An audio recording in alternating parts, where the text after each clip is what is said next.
Dinamika politik di Kalimantan Timur semakin menarik seiring dengan deklarasi dukungan dari Koalisi 7 Pilar Organisasi Masyarakat Paguyuban Kaltim terhadap Rudi Masud, Ketua DPD Partai Golkar Kaltim, sebagai calon gubernur dalam pemilihan kepala daerah 2024. Koalisi ini dipimpin oleh Muhammad Jailani yang menjabat sebagai Ketua Majelis Rakyat Kaltim Berdaulat.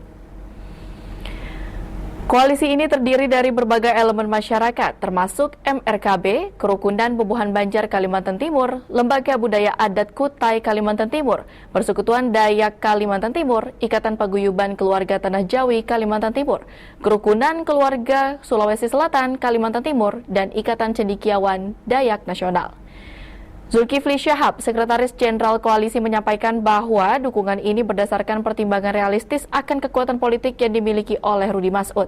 Di antara 3 kandidat yang telah menyatakan niat maju, yaitu Mahyudin, Rudi Masud, dan Isran Nur, kami melihat bahwa Rudi Masud memiliki dukungan partai yang solid. Selain itu, koalisi juga mengusulkan Irianto Lambri, Ketua Umum KBBKT, sebagai kandidat wakil gubernur untuk mendampingi Rudi Masud. Namun keputusan akhir masih berada di tangan Rudi Masud. Zulkifli percaya bahwa dukungan mereka akan membawa dampak positif bagi masa depan kepemimpinan dan pembangunan di Kalimantan Timur.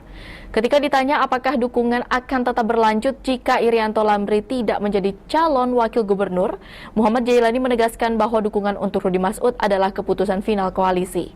Sementara itu, Tommy Pusriyadi, perwakilan Harum Center, menyatakan bahwa pihaknya mengapresiasi dukungan yang diberikan dan menunggu keputusan Rudi Masud terkait calon wakil gubernur.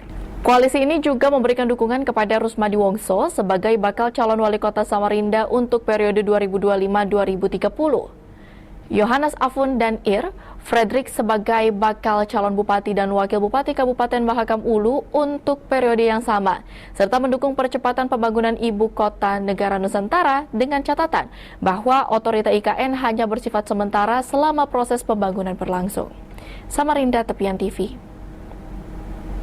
Organisasi masyarakat daerah Kalimantan Timur pada Pilkada Serentak Provinsi Kalimantan Timur 2024. Dengan rahmat Allah Subhanahu wa Ta'ala, Tuhan Yang Maha Esa, bahwa dalam rangka kontestasi pemilihan kepala daerah gubernur Kalimantan Timur dan pemilihan wali kota Samarinda 2024-2029 serta pemilihan kepala daerah Kabupaten Mahulu 2024-2029, kami, Organisasi Paguyuban Masyarakat Daerah Kalimantan Timur yang terdiri dari MRKB, Majelis Rakyat Kaltim Berdaulat, KBBKT, Kerukunan Bubuhan Banjar Kalimantan Timur, LBKK Lebak, Lembaga Budaya Adat Kutai Kalimantan Timur, PDKT, Persekutuan Dayak Kalimantan Timur,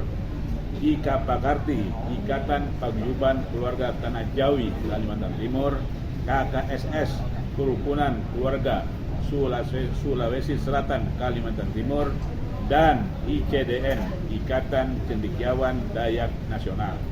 Dengan ini menyatakan sikap bersama sebagai berikut. 1. Mendukung Bapak Dr.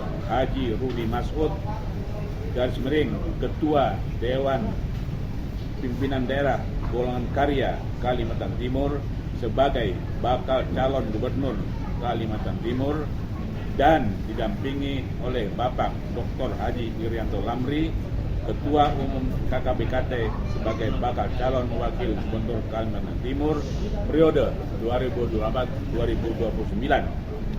2. Mendukung Bapak Dr. Haji Rusmadi Wongso, bakal calon wali kota Samarinda periode 2024-2029.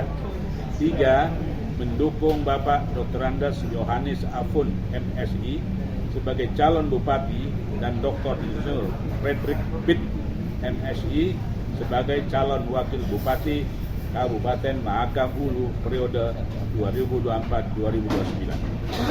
4. Mendukung penuh percepatan pembangunan IKN Nusantara dengan catatan bahwa otorita IKN hanya bersifat sementara dalam proses pembangunan.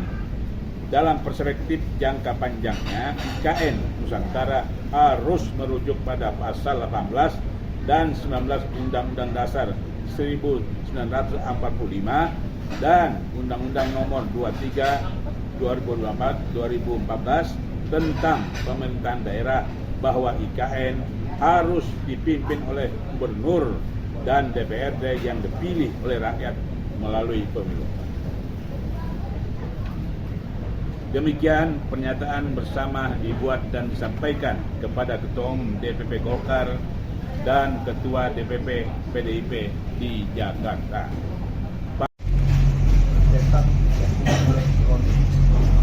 Pada hari ini kami akan menyampaikan pernyataan sikap rakyat Kalimantan Timur berdaulat yang didukung oleh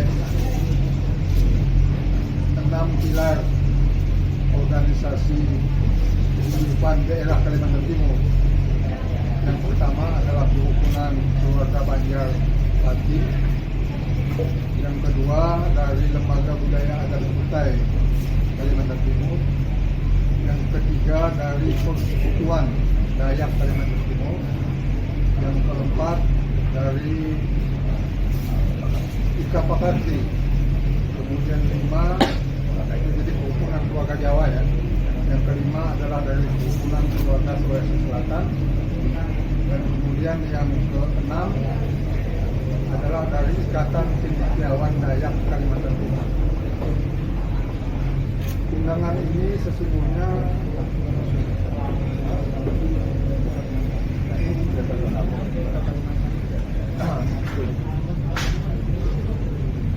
undangan ini sebenarnya kan sangat-sangat bukan mendadak, tetapi pelaksanaannya akhirnya terkesan menjadi mendadak karena berbagai kondisi yang memang ada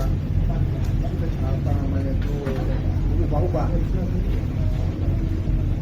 Jadi harapan kami sebenarnya pelaksanaan ini akan kami laksanakan di antara kemarin jadwalnya, tapi akhirnya tertunda pada hari ini dan mungkin hari ini kalau andai kata tidak bisa dilaksanakan pada hari Senin.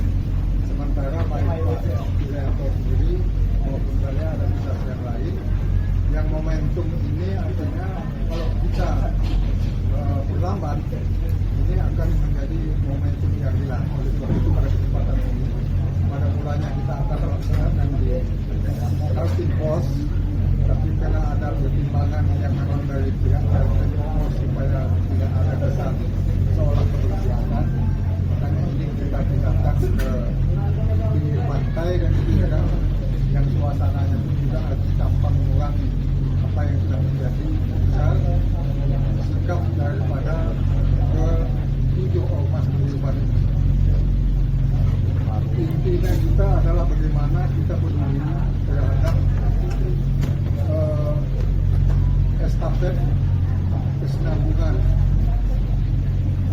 kepemimpinan daerah provinsi Kalimantan Timur yang pada saat ini kita semua paham bahwa pada bulan Oktober nanti akan ada penyelenggaraan pilkada November, yaitu pilkada serentak. Jadi provinsi Kalimantan Timur bersama dengan 10 kabupaten kota yang ada di Kalimantan. Oleh sebab itu pada kesempatan ini kami tanpa